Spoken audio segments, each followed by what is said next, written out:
Hello everyone. In this video, I'm going to explain line by line a thoughtful and gentle poem, The Human Seasons by John Keats, which talks about how our feelings and life change, just like the four seasons do. Before we begin, if you're new here, don't forget to like the video and subscribe to the channel for more poetry in the easiest way possible.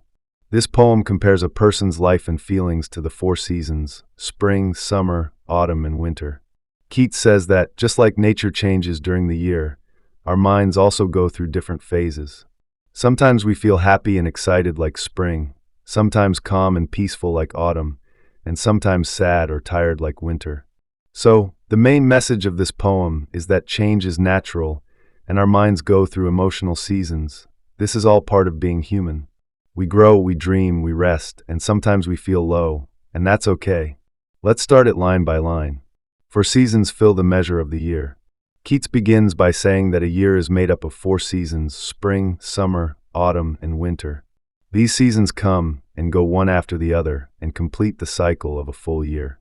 He wants us to think about how nature changes throughout the year.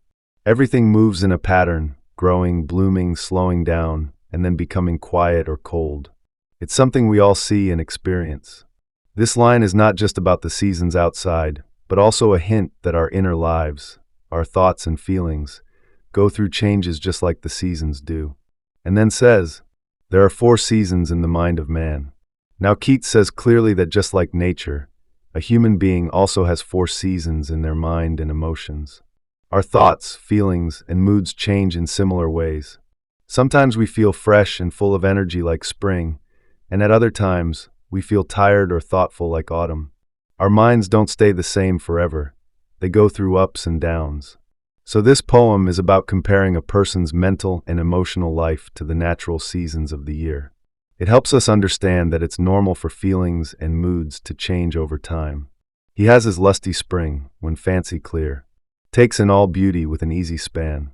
In this part, Keats talks about the first season, spring. He says that in the springtime of the mind, a person feels full of energy and excitement.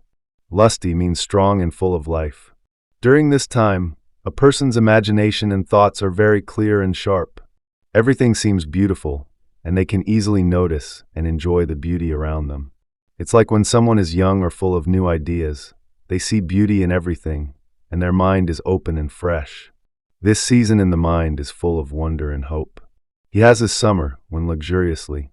Spring's honeyed cud of youthful thought he loves. Next comes summer. Keats says that in this season of the mind, a person enjoys all the good and sweet thoughts they had in spring. Honeyed cud means something sweet that is chewed slowly, like enjoying a sweet memory. This is a time when a person doesn't need to chase after new ideas. Instead, they sit back and enjoy the beautiful thoughts and dreams they already had earlier in life. It's like remembering happy moments and feeling deeply satisfied with them. In this mental summer, the person feels peaceful and rich with memories to ruminate, and by such dreaming high. In this line, Keats is talking about a person thinking deeply during the summertime of life. The word ruminate means to think slowly and deeply about something, almost like daydreaming or reflecting. He's saying that in summer, the mind enjoys looking back on happy thoughts from spring. These thoughts are full of beauty, imagination, and youthfulness. Keats uses the phrase dreaming high to show that these thoughts are not small or boring. They are full of wonder, imagination, and creativity. The person feels lifted up by these dreams, as if they take the soul to a higher place. These dreams are not just pleasant memories, but something that gives a kind of spiritual joy. Is nearest unto heaven, quiet coves. Now Keats says that this peaceful state of thinking and dreaming is the closest a person can get to heaven while still being alive. Nearest unto heaven means that these peaceful and joyful thoughts give a person the highest kind of happiness and peace, almost like touching heaven itself. The phrase quiet coves gives a picture of calm, peaceful places by the sea, hidden and safe. Keats uses it as a symbol for the calm places in our soul, moments of stillness, joy, and peace that come from deep thought and reflection. It shows that when we feel peaceful inside, it's like sitting in a quiet, beautiful place away from noise and stress. In very simple words, this line means, When a person is lost in peaceful dreams and memories, their soul feels calm and happy. It's like being in a quiet and beautiful place where nothing bothers them. This feeling is so deep and joyful that Keats says it's the closest thing to heaven a person can feel on earth. His soul has in its autumn, when his wings. In this line, Keats says that just like the year has an autumn season, a person's life also has an autumn period. This is a time when the person is no longer full of energy, like in spring or summer. Autumn in life means the later years, when someone becomes calm, thoughtful, and more peaceful. The soul becomes quiet, and the person begins to accept life as it is, without rushing or chasing after things.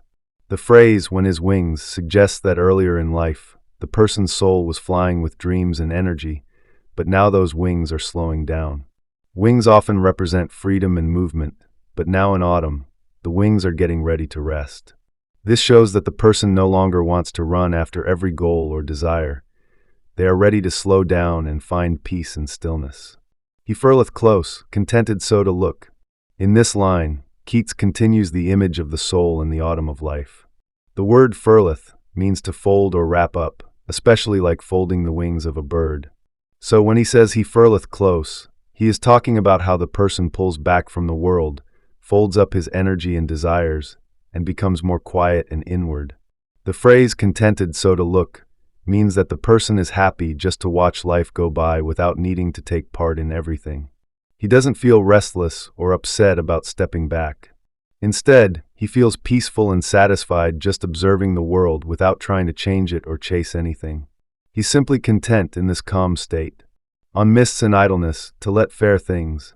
In this line, Keats uses the imagery of mists and idleness to describe the state of the soul in the later stages of life. Mists suggest something vague or unclear, something that blurs the view. In the autumn of life, a person's mind and energy become less focused, and they begin to let go of the need to chase after everything. Idleness refers to the state of rest, where the person is no longer actively pursuing goals or ambitions. The phrase "to let fair things" means allowing beautiful things to pass by without trying to capture them or hold on to them. At this stage, the person is not interested in striving for more, but rather simply observing and letting the world unfold around them. This could be interpreted as a peaceful acceptance of life as it comes, without any desire to possess or change it. Pass by unheeded as a threshold brook.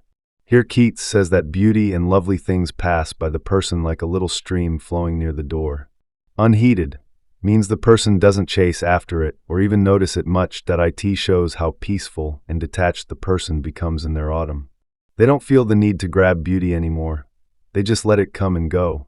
This kind of peace shows maturity. It's a deep, calm acceptance of life, where nothing needs to be held tightly. Letting go becomes natural. He has his winter too of pale misfeature. Now Keats reaches the final season, winter. In this mental season, the person may feel old, weak, or sad. Pale misfeature means the person might look or feel tired and worn out.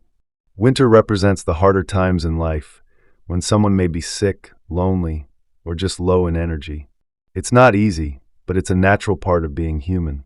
Keats doesn't say this to scare us. He just reminds us that this season is as real and important as the others. Everyone experiences this cold and quiet time, or else he would forego his mortal nature. Now he finishes by saying that if someone didn't go through winter, they wouldn't be truly human. Forgo his mortal nature means giving up being human. He reminds us that all these changes, joy, beauty, peace, sadness, are part of our human experience. We can't have only spring and summer. Going through all 4 seasons is what makes us complete.